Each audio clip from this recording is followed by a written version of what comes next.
Okay, section 5 here. So let's talk about how banks are poised to withstand this financial crisis. And let me just reiterate a couple of things that I talked about here a moment ago. That since 2008, banks have become less profitable, largely because banks have had to hold a lot more capital. Banks have also become less profitable because they're not able to engage in as much risky behavior as they did before. And so bank prices have been low, and the CEOs of banks and the stockholders of these banks have not been happy about this. However, there is reason to think that that might pay off here as we get to times of economic turbulence, right? And so I want to talk about here an article from The Economist. If I can find it. Sorry, it's not what we should be looking at. I don't know why I was looking at a watch. I think that was an accident. Okay, here we go. So this article, I have a link to this on your daily outline about what's going on with banks here in the middle of this crisis from about a week ago. This article is called "This Time We Are Different," right? So relating to that old thing that the most expensive words in finance are "this time it's different."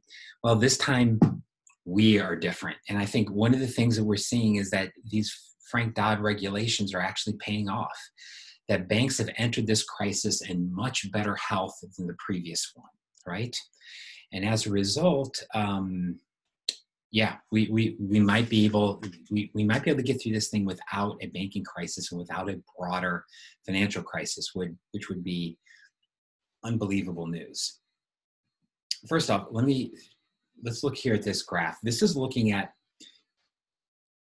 equity as a percent of risk-weighted assets. So this is really the inverse of leverage, right? We tend to think about leverage as assets divided by capital. This is looking at the inverse of that. So in other words, as this number goes up, that means leverage goes down.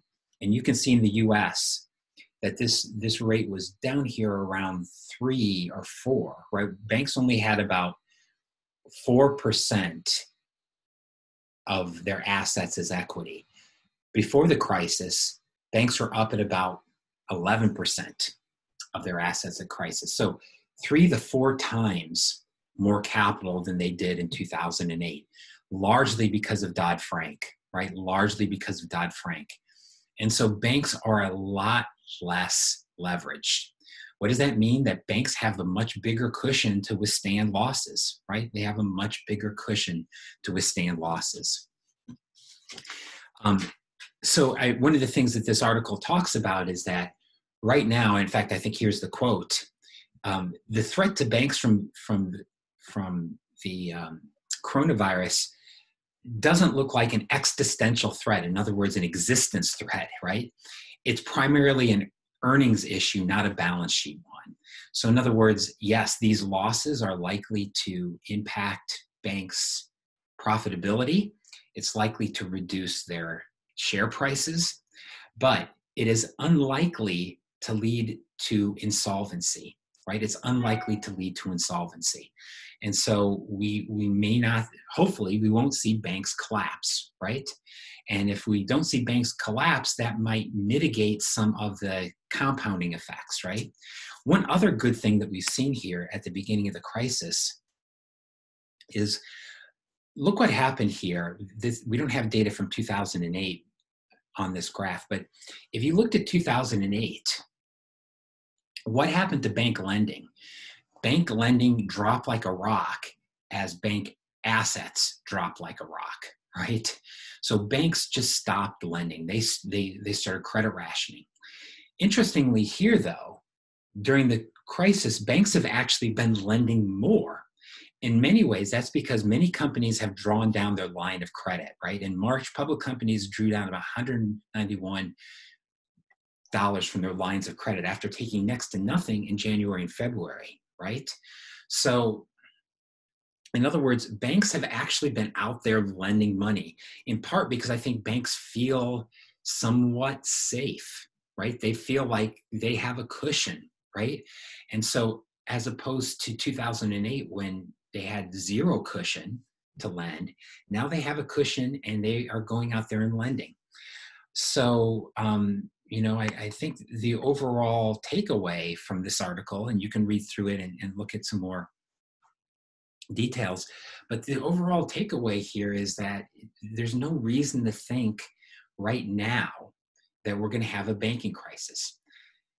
Having said that, listen, the longer this goes on, the longer that small businesses are are not allowed to work. And so the longer, the more firms that fail, any impact on your earnings eventually is going to impact your balance sheet, right? So if banks don't make profits and if defaults continue to go up, even having capital of 11 or 12% is not enough, right? Eventually, if things get bad enough, if the economy gets bad enough, you're going to have a banking crisis, right? But having said that, things would have to get a lot worse than they are now. And so, I think the best guess, and of course I'm an economist, so I've been wrong before about a lot, and most economists have. But I think the best guess right now is that banks are in pretty good shape to withstand this pandemic. And so what that means is that if we can avoid a banking crisis, we might be able to avoid a broader financial crisis. And if we can avoid a broader financial crisis, we might be able to keep this to be a recession, a shorter term recession, and not a long-term depression. That's my positive, optimistic, hopeful news for the day. So unlike so many other classes, I'm very glad that we can end this day on an up note. So hopefully you are all feeling cheery about that and cheery about everything else. Hopefully you are all well. I will see you in office hours. Make sure that you pay attention that homework number 3 is due today, right? Due on day 8. I'm sorry, homework number 2 is due on day 8, and also check homework number 3 has been distributed, and that's due beginning of next week. All right, all the best to you all.